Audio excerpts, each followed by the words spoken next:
Andrew Krystal with you. This is Sirius XM. You're listening to Krystal Nation, only on Channel 167.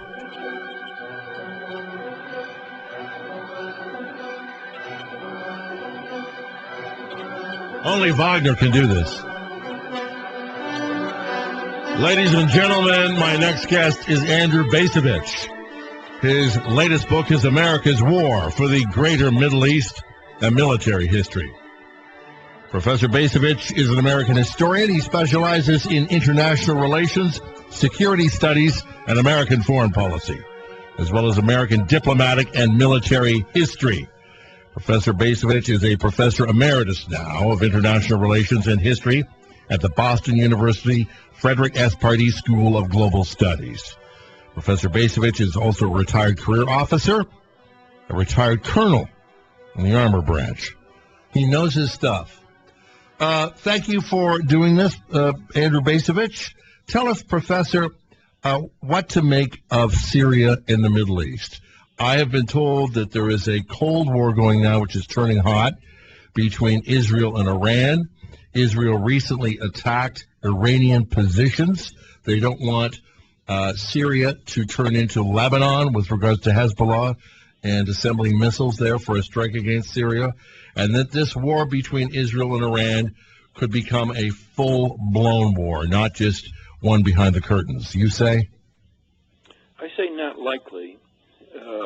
And I say that because my guess would be, merely a guess, that neither the mullahs nor the Netanyahu government would see any advantage for themselves in that war. And indeed, there'd be a considerable likelihood of great disadvantage. That said, the possibility of an Israeli-Iranian war, which I'm not trying to discount, is certainly one further bit of evidence of the chaos that now prevails in that part of the world. I'm 70 years old, and I'm already forgetting more things than I once knew, but I do not recall any time when that region has been in such an uproar as it is today. Well, we have the Arab Spring.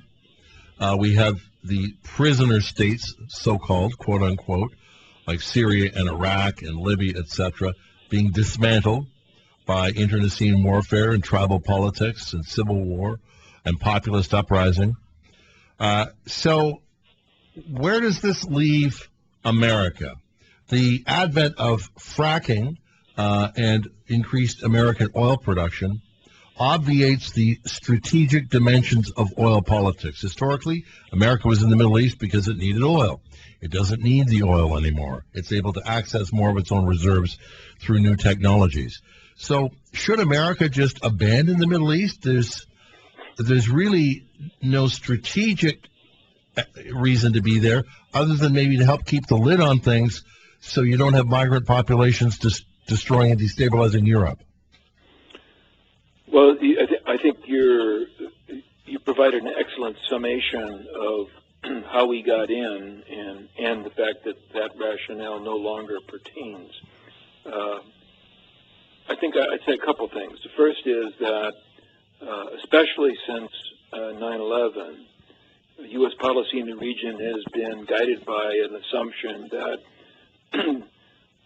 the use of hard power by the United States is going to somehow fix things, however we define fix, whether it's bring stability, get rid of dictators, spread democracy. And the verdict is in, that our use of military power hasn't fixed things. It's actually made things worse. It's one cause of the chaos we were talking about a minute ago. So to my mind, at this juncture, one of the things that serious people ought to be assessing or confronting is the fact that we have failed militarily, and I don't believe that simply trying harder in Syria or anywhere else is going to give us a better outcome. That said, it doesn't follow that just because you're not invading and occupying and bombing countries, that total disengagement, isolationism is the only alternative. People in Washington talk a lot about diplomacy. I don't believe we've actually seriously practiced diplomacy in the Middle East. The serious diplomacy would be Nixon and Kissinger's opening to China, which didn't require the use of military force, but had a transformative effect on the conduct of the Cold War, on our relations, not only with China, but also with the Soviet Union at the time. So I think there's a need for serious diplomacy. Well, we're seeing high-level diplomacy now between North Korea and the Trump administration, and I'm no fan of Donald Trump because, even as a Republican, I'm no fan of Donald Trump because I don't think he was ever a Republican to begin with. Anyway, never mind that. I don't mean to be discursive and tangential, but senior-level activity is happening now. Mike Pompeo, who will be the new Secretary of State, former CIA director, he's met Kim Jong-un. You say? I say that, by and large, I see Trump as somebody who talks big and doesn't back up the talk with big action. This may well be the exception. I mean, this is a real roll of the dice.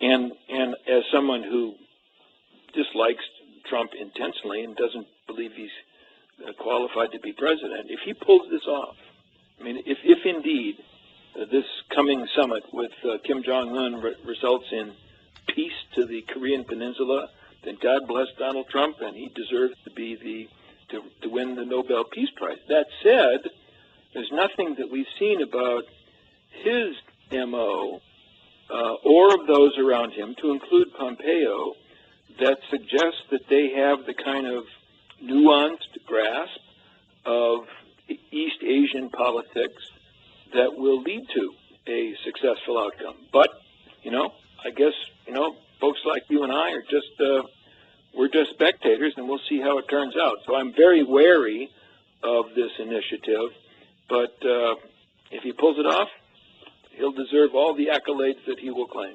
They already have deterrence with artillery and conventional weapons, which would decimate, destroy, obviate Seoul, completely obliterated. So the nuclear weapons are kind of that's a different level of empowerment.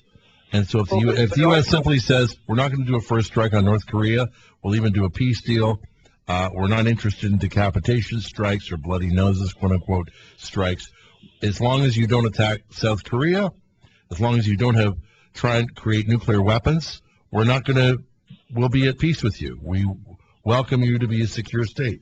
That's really the message, right? Well, I mean, I think you're raising a good point, and it kind of depends on what kind of definition of peace. I mean, you are correct that what we know about North Korean military capabilities. Their conventional army is huge and well armed. They don't need nuclear weapons to maintain to protect themselves from the prospect. Well, they already have nuclear weapons that they can use, either artillery or a truck. But it's the ICBM component. That's the point. Right. I think the difference that the nukes made, it's really nukes plus missiles, is that suddenly we have the vision of a North Korea that has striking power that goes well beyond the Korean Peninsula. And that doesn't affect us exclusively. It affects more immediately places like Japan. So one could say that a negotiated agreement with North Korea that gets rid of the North Korean nuclear capability and missile capability in exchange for some concessions on our part would be a version of peace. But it wouldn't necessarily equal peace as in harmony between North Korea and South Korea. So I don't know exactly what the Trump administration's objectives are. Certainly they must include denuclearization, but beyond that, I don't know. The other part we don't know is Kim Jong-un's aims. What does he want? And as I was talking to a friend of mine this morning, I got a feeling that Kim Jong-un, for as much as he comes across as kind of a buffoon, I have a sneaking suspicion that he has a fairly clear understanding of what he wants to achieve, and he may actually have a clear understanding of the terms of an agreement that will enable him to to achieve his purposes. He might be savvier than we imagine. Well, he's certainly well schooled, but that is a despotic, hereditary dictatorship. Let's talk about. But that doesn't make him stupid. No, I know. I think he's been well coached. I think Kim Jong-un has a good coach. Mm-hmm. Professor Bacevich, you're the author of America's War for the Greater Middle East and Military History, your most recent book. The prospect of nuclear proliferation in the Middle East is looming. It's a reality. Saudi Arabia wants to buy it from Pakistan. Egypt wants to have a nuclear program. Under Gaddafi, Libya had a nascent one. What are your thoughts about this? I just don't see the Middle East ending well, and by that I mean ending worse with nuclear weapons. I agree. I mean, it does seem to me that our position needs to be one that discourages nuclear proliferation. Of course, what makes that position on our part all the more difficult to sell is the fact that the State of Israel has a very substantial nuclear capability, even if they won't acknowledge it publicly.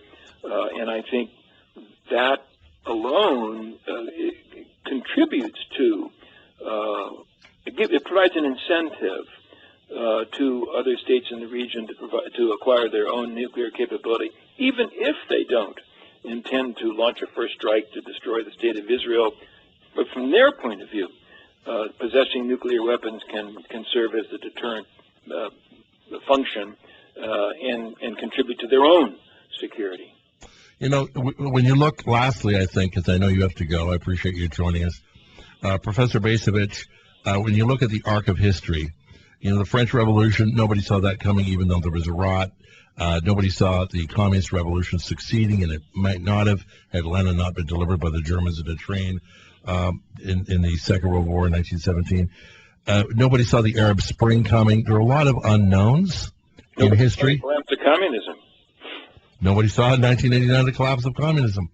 This is what worries me about war, and I love quoting the great revolutionary Trotsky, who said, "You might not be interested in war, but war is interested in you." Well, I think that does sort of capture where we are. I guess one of the arguments that I've been making without any success is that the conviction that we can tame war, we Americans can tame it, can cause war to serve our purposes, it has turned out to be exceedingly dangerous. So we need ourselves to come to a more modest set of expectations about what military power can achieve. Thank you so much for your time. We appreciate it. Go out and get Professor Bacevich's book, America's War for the Greater Middle East, A Military History. And Professor Bacevich said it all started with that flawed attempt to rescue the hostages, the Iranian hostages, going all the way back to Jimmy Carter. Thank you. Thanks a lot. Who would think that a crashed helicopter mission in the desert would lead to such calamity?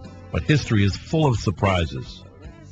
When I come back, Matthew Kronig and the logic of American nuclear strategy. Shockingly, he says that he believes in his lifetime, in our lifetimes, we will see the use of nuclear weapons. Don't go anywhere.